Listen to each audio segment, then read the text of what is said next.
Hello guys, welcome to my YouTube channel. இன்றைக்கி நம்ம வீடியோவில் நம்ம என்ன பார்க்க போகிறோன்னா ராயல் என்ஃபீல்டு மீட்டிஆர் 350 இந்த பைக்கோட ரிவ்யூ தான் நம்ம பார்க்க போகிறோம். ஆக்சுவலாக இந்த பைக்கோட ஓனர்கிட்ட இருந்து நான் இன்ஃபர்மேஷன்லாம் கொஞ்சம் கலெக்ட் பண்ணி வச்சுருந்தேன். அதை வச்சு தான் நான் இந்த ரிவ்யூ சொல்ல போகிறேன். எக்ஸ்பீரியன்ஸை ஷேர் பண்ணி தான் நான் இந்த வீடியோவில் போட போகிறேன். அதுக்கப்புறம் நான் இந்த பைக்கை ரைட் பண்ணிட்டு இது வந்து யார் கரெக்டாக இருக்கும் அந்த ஜட்ஜ்மெண்ட்டெல்லாம் அந்த வீடியோட எண்டிங்லாம் நான் சொல்கிறேன். ஸோ டிலே பண்ணாமல் நம்ம இந்த வீடியோவில் போயிடலாம். ஃபஸ்ட்டு ஸ்டார்டிங் எப்போவுமே லுக்ஸ் வரைக்கும் இவர் வந்து இந்த விண்டு ஷீல்டு, அதுக்கப்புறம் அந்த பார் அண்ட் மிரர், அப்புறம் அந்த மொபைல் ஹோல்டர், அப்புறம் டேங்க் மேலே இருக்க அந்த சீட் கவர் எல்லாமே போட்டிருக்காரு. டூரிங் பர்பஸ்க்காக போட்டிருக்காரு. நீங்களும் ஒரு லாங் ரைடு எடுத்துகிட்டு போகிறீங்கன்னா இந்த செட்டப் வந்து ஓகே தான். பட் மீன் டைம் இந்த செட்டப் எல்லாருமே மேக்ஸிமம் போவாங்களா அப்படி ஒரு டவுட்டு தான். பட் இந்த விண்ட்ஷீல்டு இல்லாமல் பார்க்க வண்டி கொஞ்சம் நல்லா தான் இருக்குது. ரோடு அப்பியரன்ஸுமே வண்டி ஓட்டு போகிறப்போ ஃபைன் குட்டாக தான் இருக்குது. அண்ட் தென் இந்த ப்ரொடெக்டர்ஸ் எனக்கு ரொம்ப பெருசாக இருக்கிற மாதிரி எனக்கு ஃபீல் ஆகுது. ஆனால் ஓகே, ராயல் என்ஃபீல்டு தான் அந்த போல்ட் லுக் எப்படி இருக்குமோ அதுக்கு இது கரெக்டாக இருக்குது. தென் பின்னாடி வந்து பார்த்தீங்கன்னா கூட ரொம்ப ஷார்ப்பாக தான் இருக்குது. இந்த இண்டிகேட்டர்ஸ் ஃபுல்லாகவே ஸ்டீலில் தான் கொடுத்துருக்காங்க. இந்தமாரி சைலன்சரும் கூட எப்படி நம்ம ஜிடியில் எப்படி அக்ரெசிவாக இருக்குமோ அந்தமாரி தான் இந்த எக்ஸாஸ்ட்டுமே இருக்குது. ஸோ லுக் வைஸாக எனக்கு பிடிச்சிருக்கு தான். மீன்டைம்ஸ் இது எல்லாமே அலுமினியம் ஸ்டீல்ஸ் அந்தமாரி தான் கொடுத்துருக்காங்க. ஸோ ஃபினிஷிங் எல்லாமே கொஞ்சம் பக்காவாக தான் இருக்குது. ஸோ எந்த குறையுமே லுக்ஸ் வைஸ் இல்லை. ஆரி ஃபேன்ஸுக்கு இது கொஞ்சம் பிடிக்கும் இந்த meteor model. And then other then stock இவர் வந்து இந்த ஜெல் சீட்டுமே போட்டிருக்காரு எக்ஸ்ட்ராவாக. இது கண்டிப்பாக தேவைப்படும். இப்போ வர ஸ்டாக்கில் வர எந்த சீட்டுமே கரெக்டாக இல்லை. பட் நீங்களும் வாங்கினீங்கன்னா கண்டிப்பாக ஒரு ஜெல் சீட் போட்டுருங்க. ஓகே, நெக்ஸ்ட் நம்ம பர்ஃபார்மன்ஸ் போயிடலாம். பர்ஃபார்மன்ஸை பொறுத்த வரைக்கும் ஓகே, நல்லா தான் இருக்குது. வண்டி ஓட்டுறப்போ எனக்கு வந்து எந்த ஒரு லேக் அந்தமாரி வண்டி அடுக்கிற மாரி எனக்கு எந்த ஃபீல்டுமே இல்லை நான் ஓட்டின வரைக்கும். ஸோ பர்ஃபார்மன்ஸ் நல்லா தான் இருக்குது. இனிஷியல் பிக்கப்பும் ஓகேவாக தான் இருக்குது. நம்ம கொஞ்சம் க்ரூஸ் பண்ணுறப்போ கூட எனக்கு கொஞ்சம் லாங்காக ஒரு 30 to 40 கிலோமீட்டர் டெய்லியும் நீங்கள் ட்ரைவ் பண்ணி போகிறீங்க ஆஃபீஸ்க்கு இல்லை காலேஜுக்குன்னா கூட ஓகேவாக தான் இருக்குது. ரொம்ப உங்களுக்கு ஹெவியாலாம் ஃபீல் ஆகலை. ரொம்ப தூரம் ட்ராவல் பண்ணுற மாதிரி அப்படிலாம் எனக்கு ஃபீல் ஆகலை. அதோட மெயின் ரீசன் என்னென்னா இதோட சீட்டிங் பொசிஷன். இதை நான் உட்காரும்போது பார்த்தீங்கன்னா நான் இங்கே உட்காரோம், என் கால் அங்கே இருக்கும். லிட்டரலாக நம்ம வந்து மூவிஸ்லலாம் போய் தேட்டர் சீட்டில் உட்காந்து நம்ம பின்னாடி போய் எப்படி நம்ம உட்காந்து சாஞ்சு படத்தை பார்ப்போமோ அப்படியே தான் இருக்குது எனக்கு உட்காந்து ஓட்டுறப்போ. பார்த்தீங்கன்னா என் கால் இங்கே இருக்குது, கீர் அங்கே இருக்குது. ஆனால் நான் என்னோடய டியூக்கில் நான் ஓட்டுறப்போ ரொம்ப அப்ரைட் ஸ்ட்ரெயிட் பொசிஷனாக இருக்கும். என் கால் வந்து அங்கே இருக்காது, இங்கே இருக்கும். இந்த ஸ்டாண்ட் போடுற இடத்துல இங்கே இருக்கும். இப்படி வச்சு நான் ஸ்ட்ரெயிட்டாக கொண்டு ஓட்டுற மாதிரி இருக்கும். ஆனால் இது பார்த்திங்கன்னா என் கால் வந்து இவ்வளோ தூரம் மேலே இங்கே வருது. அப்படியே படுத்துக்கிட்டு ஓட்டுற மாரி ஒரு ரிலாக்ஸ்டு பொசிஷனில் தான் நான் ட்ரைவ் பண்ணுற மாதிரி இருக்குது. ஸோ டே டு டே நீங்கள் வந்து ரொம்ப ஒரு 40 to 50 கிலோமீட்டர் புஷ் பண்ணி ஓட்டுறீங்கன்னா இந்த seating position and driving comfort நல்லா இருக்குது. ஸோ அது ஒரு பெரிய ட்ராகாக எனக்கு தெரியல, அது நல்லாயிருக்கு. அதுக்கப்புறம் டாப் ஸ்பீடு, இதோட ஓனர் வந்து நான் ஓட்ட மாட்டேன் இதோட ஓனர் வந்து 110 போயிருக்கேன்னு சொன்னார். ஆனால் அவர் வாங்கி 2 month தான் ஆகுது. அதனால டாப் ஸ்பீட் வந்து நம்ம அவ்வளோவா செக் பண்ணல. பட் இந்த பைக் ஓனர் வந்து டாப் ஸ்பீடில் யாராவது போயிருந்தீங்கன்னா கண்டிப்பாக கமெண்ட் செக்ஷனில் சொல்லுங்கள் எவ்வளோ டாப் ஸ்பீட் போகுதுன்ட்டு. இன்ட்ரெஸ்ட்டாக இருக்க பீப்புள் வந்து உங்கள் கமெண்ட்டை பார்த்து தெரிஞ்சுப்பாங்க. அண்ட் தென் வண்டி ஓடுறப்போ நாய்ஸ் எதுவுமே எனக்கு வரலை. புது வண்டினால அப்படி தான் இருக்கும். பட் ஆனால் எனக்கு கொஞ்சம் ஓட்டுறப்போ கொஞ்சம் ஃபீல் குட்டாக இருந்துச்சு. அண்ட் தென் ஸ்பெக் வைஸ் இது இத்தனை பிஹெச்பி, இத்தனை டார்க், அதெல்லாம் நீங்கள் பேக் டு பேக் வீடியோஸும் நிறையா பார்த்துருப்பீங்க. அதெல்லாம் நான் சொல்லி உங்ககிட்ட மொக்கப்பட விரும்பலை. நம்ம லுக்ஸு, அப்புறம் டிரைவிங் கம்ஃபர்ட்டு, அதுக்கப்புறம் சீட்டிங் கம்ஃபர்ட் எல்லாமே ரொம்ப பேசிக்காக இருக்கிற விஷயம். அவங்க அதர் டெக் சேனல்ஸ் வந்து கவர் பண்ணாத பேசிக் திங்ஸ் மட்டும் நம்ம கவர் பண்ணி நம்ம சேனலில் போடுவோம். ஸோ அந்த அப்டேட் மட்டும் நம்ம சேனலை பார்த்து தெரிஞ்சுக்கோங்க. அண்ட் தென் இதை நான் ட்ரைவ் பண்ணி நான் ஒரு ரிவ்யூ சொல்லிடுறேன்.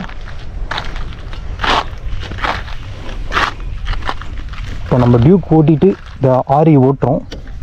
நம்ம எக்ஸ்பீரியன்ஸ் எப்படி வேரி ஆகுதுன்னு நம்ம பார்க்கலாம். இவருக்கே ஒருத்தர் அட்வைஸ் பண்ணோம். இவர் சொல்லிக்கிட்டு இருக்காரு. ஓகே, ஆன்லேயே தான் வச்சுருக்கேன். திரும்ப ஸ்டார்ட் பண்ணுறேன். இன்ஸ்ட்ருமெண்ட் கிளஸ்டர் இப்படி தான் இருக்குது. கொஞ்சம் டிஜிட்டல் பாதி இதில் வந்து இந்த டிஜிட்டலில் வந்து நடுவில் மட்டும் டிஜிட்டல், இதில் அனலாகாக இருக்குது. அண்ட் தென் இதில் வந்து வெறும் டைம் பார்க்குறதுக்கு மட்டும். ஸோ டைம் பார்க்கறதுக்கு இங்கேயும் டைம் இருக்குது, இங்கேயும் டைம் இருக்குது. இதுக்கு இந்த 10 மூட்டை குடவுன்லேயே இருந்துடலாமே, எதுக்கு இது தனியாக எக்ஸ்ட்ரா ஒன்று கொடுத்தாங்கன்னு எனக்கு தெரியல. ஓகே, ஸ்டார்ட் பண்ணிடுவோம்.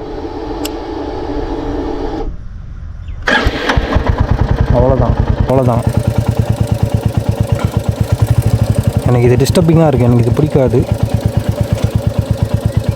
ஓகே, அண்ட் தென் இதில் ஒரு சின்ன ட்ராபேக் என்னென்னா, இப்போ நான் இது என்ன கியரில் இருக்கேன்னு எனக்கே தெரியாது.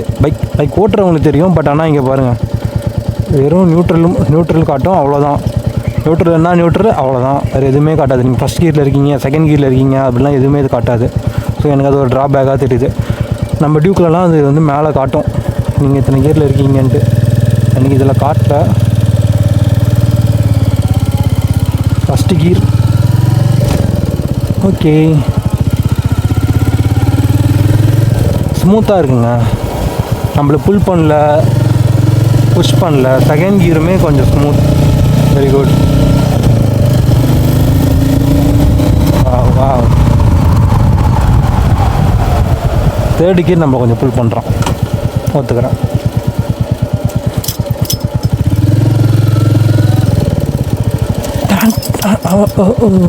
சஸ்பென்ஷன் கல் மாரி இருக்குது. கொஞ்சம் சாஃப்டாக பண்ணியிருக்கலாம். ஓ மை காட், பேரிகார்டு வச்சுருக்காங்க.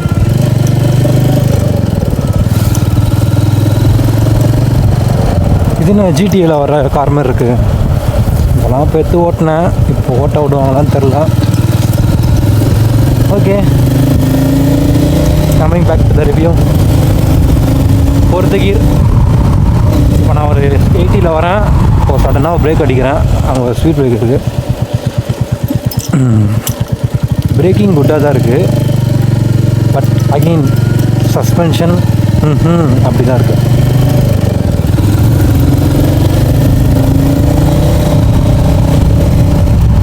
ஆக்சுவலாக புல் நல்லாயிருக்கு. நம்ம புல் பண்ணி ஓட்டினா புல் நல்லா தரான், நல்ல ரெஸ்பான்சிவாக இருக்கும்.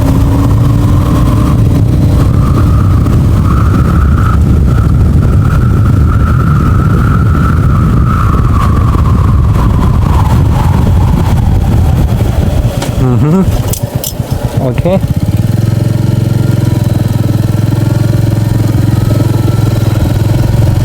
ஆக்சுவலாக பீப்புள் லைக் அவங்க ஃபேமிலியிலேயே சஜஸ்ட் பண்ணுவாங்க, நம்ம பரம்பரைக்கு ராயல் என்ஃபீல்டு தான்ப்பா கரெக்டு, ராயல் என்ஃபீல்டு தான் கெத்து அப்படின்னு சில பேரண்ட்ஸே அட்வைஸ் பண்ணுவாங்க. அவங்க இப்போ அந்த கைண்ட் ஆஃப் பீப்புளுக்கு இவன் சாட்டிஸ்ஃபை பண்ணுவான். லைக் சொசைட்டியை சாட்டிஸ்ஃபை பண்ணுறதுக்கு. அப்புறம் நான் இது ஓட்டினா தான் கெத்து அப்படின்றவங்களுக்கு நீங்கள் எடுக்கலாம், தாராளமாக எடுக்கலாம். அவங்கள யாரும் வந்து எடுக்க போகிறதில்ல.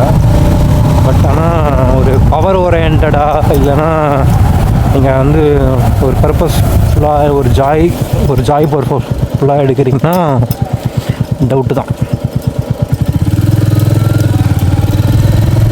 ஆனால் எண்ட் ஆஃப் த டே உங்கள் சோலை சாட்டிஸ்ஃபை பண்ணால் போதும், அவ்வளோதான்.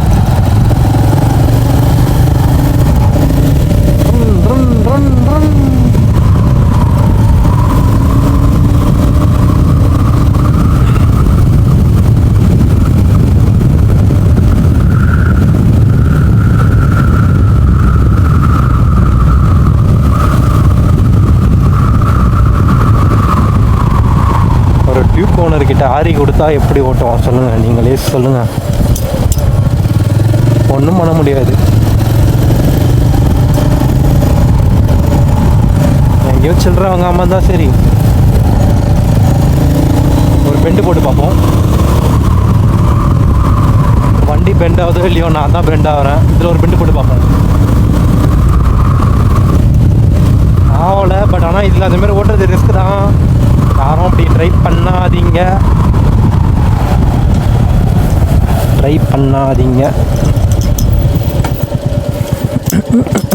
கல் தாங்க, சஸ்பென்ஷன் கல் தாங்க. 4 செங்கல் தூக்கி வச்சுருக்கானுங்க ஸ்ப்ரிங்குக்கு பதிலாக. ஒத்துக்கிறேன். அதேமாரி எனக்கு வந்து இன்ஜின் நாய்ஸ் கூட ரொம்ப இரிட்டேட்டிங்காலாம் இல்லை, ரொம்ப காமாக பிஎஸ் அவனுக்கு எப்படி இருக்குமோ பக்காவாக இருக்குது. கூல். நான் ஒரு 80-90 வரைக்கும் ஓட்டியிருக்கேன். பட் ஆனால் என் டியூக்கில் ஒரு 90 போனால் எனக்கு என்ன த்ரில் வருமோ அது இங்கே வரல. ஆனஸ்ட்டாக, டு பி ஆனஸ்ட், எனக்கு அது இங்கே கிடைக்கல. பட் எண்ட் ஆஃப் த டே ஒருத்தருக்கு ஒரு ப்ரிஃபரன்ஸ் இருக்கும்.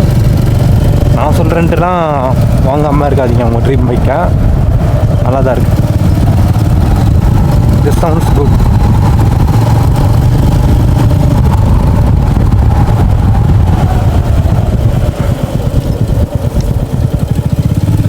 இவர் தான் வண்டி ஓனர் உட்காந்துருக்காரு, நம்மகிட்ட வண்டி கொடுத்துட்டு பாவமாக உட்காந்துருக்காரு. அதான் back to neutral. Okay guys, வண்டி ஓட்ட நல்லா தான் இருக்குது. ஒரு ஆரி ஃபேன் எடுத்தால் நான் ஆரி தான் எடுப்பேன். குதிச்சால் தலைகீழாக தான் குதிப்பேன் அப்படின்னு சொல்கிறவங்களுக்கு குதிக்கலாம். இங்கேருந்து வியூ பாருங்கள், பக்காவாக இருக்கான். ஸோ ட்ரை பண்ணி பாருங்கள், நல்லா தான் இருக்குது. டெஸ்ட் ட்ரைவ் போங்க. மேக்ஸிமம் நீங்கள் வந்து வீட்டில் உட்காந்து நீங்கள் யூடியூப் வீடியோவாக பார்த்துட்ருக்கிறத விட நீங்கள் நேரில் போய் ஷோரூமில் டெஸ்ட் ட்ரைவ் பண்ணுங்கள்.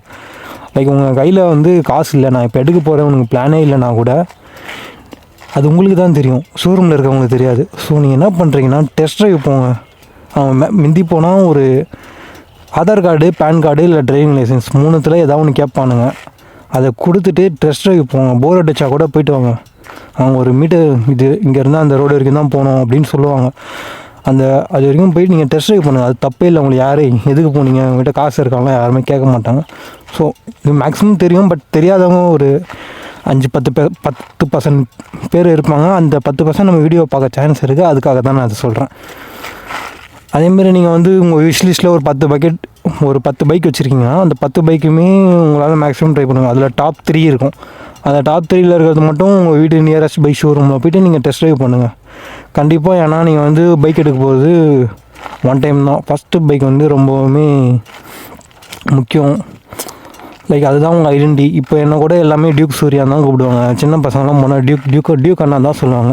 இப்போ அதேமாரி தான் இப்போ நீங்களுமே ஃபஸ்ட்டு ஒரு பைக் எடுக்கிறீங்கன்னா நீங்கள் ரிக்ரெட் பண்ணக்கூடாது.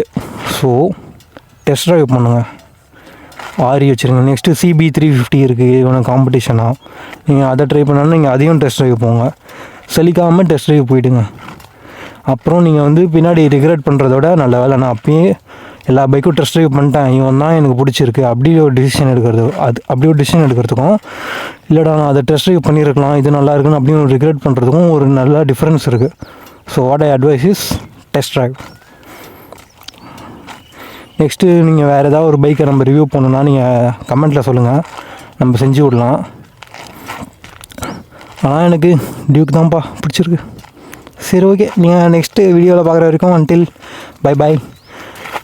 நெக்ஸ்ட் வீடியோஸில் பார்க்குறேன். லைக் பண்ணுங்கள், ஷேர் பண்ணுங்கள், செருப்பால் அடிங்க, விளக்கமாத்தால் அடிங்க. இது ஷேரே பண்ணாதீங்க, சப்ஸ்கிரைப் பண்ணாதீங்க. ஏன் போங்கடா, ஏன்டா நீங்களாம் இப்படி இருக்கீங்க? பாவம்டா நீங்களாம். நெட்டு டேட்டா போட்டு எங்களை பார்த்துக்கிட்டு இருக்கீங்களாடா, யாரா நீங்களாம்?